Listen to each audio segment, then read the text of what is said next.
गहरे विवाद, गहरे संवाद हो सकते हैं। उनका गांधी जी से क्या रिश्ता था, आजादी के आंदोलन से उनका क्या रिश्ता था, मार्क्सवाद से क्या रिश्ता था, बौद्ध धर्म से उनका क्या रिश्ता था। ये सब ऐसे प्रश्न हैं जिन पर हम कई घंटे गहरी बात कर सकते हैं, लेकिन क्योंकि आप अभी स्कूल वाले बच्चे हैं ज्यादातर, आपके लिए इन विवादों में अभी उलझना ठीक नहीं है। आपके लिए जो ज्यादा महत्वपूर्ण है, मैं उस बात पे आता हूं। मैंने पिछले 1 साल में जो यात्राएं की, उसमें एक यात्रा कोलंबिया विश्वविद्यालय न्यूयॉर्क की, और वहां जाते ही मैंने अपने दोस्तों से पूछा कि भाई यहाँ डॉक्टर अम्बेडकर पढ़ते थे, कोई ऐसा मेमोरियल उनका है क्या। तो वो मुझे एक लाइब्रेरी में, जो बेसमेंट में अच्छी लाइब्रेरी, उनकी काफी अच्छी लाइब्रेरी है, वहां लेके गए। और लाइब्रेरी में एक दरवाजा जहां अंदर रीडिंग रूम है, उसके बाहर एक बहुत सुंदर प्रतिमा उनकी लगी हुई है और साथ में काफी उनके बारे में लिखा हुआ है। और मुझे बहुत अच्छा लगा कि कोलंबिया विश्वविद्यालय आज भी ये मानता है कि डॉक्टर अम्बेडकर उनके आज तक के सबसे शानदार विद्यार्थियों में से एक थे। फिर उसी के कुछ दिन बाद मैं लंदन में था, तो लंदन स्कूल ऑफ इकोनॉमिक्स वहां से पास ही था, करीब 2-3 किलोमीटर दूर था। संडे का दिन था, तो मैं घूमते घूमते वहां चला गया। बंद था वो, तो मैंने वहां उनके जो स्टाफ मेंबर थे उनसे रिक्वेस्ट की कि क्या मैं अंदर केवल घूम सकता हूँ थोड़ा सा। तो बोले हाँ घूम लीजिए। और जब मैं घूमने गया तो मैंने देखा कि बिल्डिंग में अंदर घुसने से पहले ही बाहर उन्होंने एक ही प्रतिमा लगाई है, और वो डॉक्टर अम्बेडकर की ही प्रतिमा है। तो मुझे ऐसा लगता है कि जिस भारतीय सपूत की ख्याति दुनिया में इतनी ज्यादा है, अमेरिका में, लंदन में जहां वो पढ़े, वहां के इंस्टीट्यूशन से मानते हैं कि हमारे महानतम विद्यार्थियों में से एक वो थे। तो ऐसा क्यों है कि हमारे समाज में उनको लेकर ऐसी गलतफहमियां बहुत ज्यादा है। आज मुझे बुलाया गया है ये कह के कि बच्चों को प्रेरणा देनी है, पर दरअसल मेरे लिए तो खुद ये प्रेरणा का समय है कि मैं एक ऐसी जगह हूं जहां लोगों से पैदा हुए, उनकी मृत्यु हुई। मैं बहुत संक्षेप में आपको ये बताना चाह रहा हूं, क्योंकि आप में से बहुत सारे बच्चे जिस समाज में पैदा हुए होंगे, आपकी परिस्थितियां कुछ कुछ वैसी होंगी जैसे अम्बेडकर जी की थी। हालांकि वैसी नहीं होंगी, और क्यों नहीं होंगी, क्योंकि अम्बेडकर जी हो गए आपसे पहले, इसलिए आपकी स्थितियां वैसी नहीं। अगर वो ना होते तो स्थितियां वैसी होती।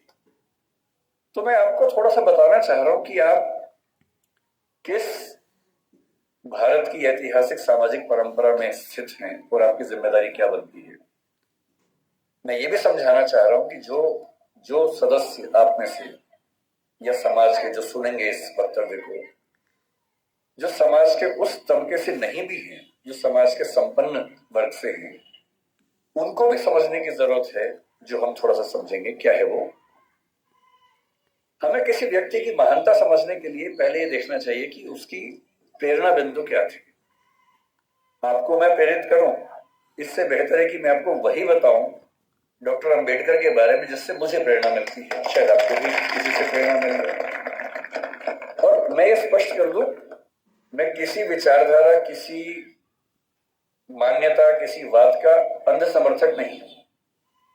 मैं ना गांधीवादी हूं, ना मार्क्सवादी हूं, ना अम्बेडकरवादी हूं। मैं सभी महान व्यक्तियों को पढ़ता हूं, डूब के पढ़ता हूं।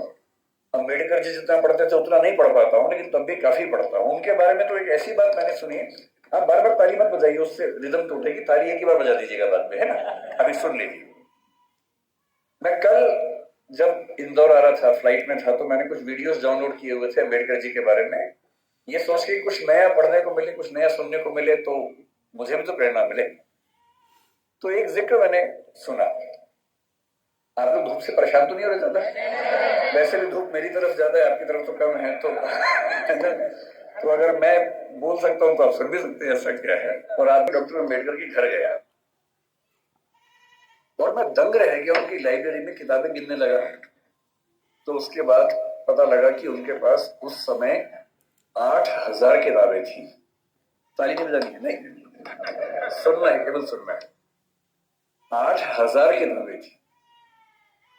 और जिस दिन डॉक्टर अम्बेडकर की 1956 में 6 दिसंबर को मृत्यु हुई, मैं जिस चीज से सबसे ज्यादा उनका प्रशंसक हूं, उस दिन उनके पास 35,000 किताबें थी।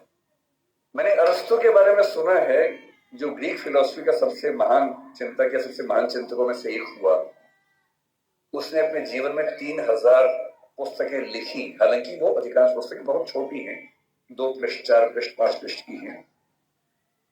मैं दंग रह जाता हूँ। मेरे पास डॉक्टर अम्बेडकर का पूरा साहित्य है, वो 21 किताबों में आता है। और जब मैं उसको उठा के 5-7 दिन पहले जब पता लगा यहाँ आना है, तो मुझे लगा मैं एक बार रेफरेंस के तौर पर फिर से देख लूं। इतना मोटा बंडल है उन किताबों का जो डॉक्टर अम्बेडकर ने केवल अपने 65 साल के जीवन में लिखी है। उनको समय कम मिला। ये ईश्वर या नियति की क्रूरता है कि उनको समय कम मिला। अगर उनको 10-15 साल और मिल जाते तो निस्संदेह हमारा देश जैसा है उससे बहुत बेहतर होता। लेकिन नियति का मामला है। मैं देखता हूं कि हमारे समाज में बहुत लोग उनका विरोध करते हैं। उनको लगता है कि दलितों का नेता है, ये हिंदू धर्म के बहुत खिलाफ था, ये बहुत नाराज रहता था। लेकिन उन्होंने उन परिस्थितियों को, उस बैकग्राउंड को देखा नहीं जो आज मैं आपसे डिस्कस करूंगा। आपने सुना होगा जरूर, नहीं सुना तो आप सुन लीजिए और फिर तुलना कीजिए कि आज आप जहां हैं क्यों वहां हैं। अगर अम्बेडकर साहब ना होते या ज्योतिबा फुले ना होते, उसके 500 साल पहले कबीरदास ना होते, उसके 2000 साल पहले बुद्ध ना होते,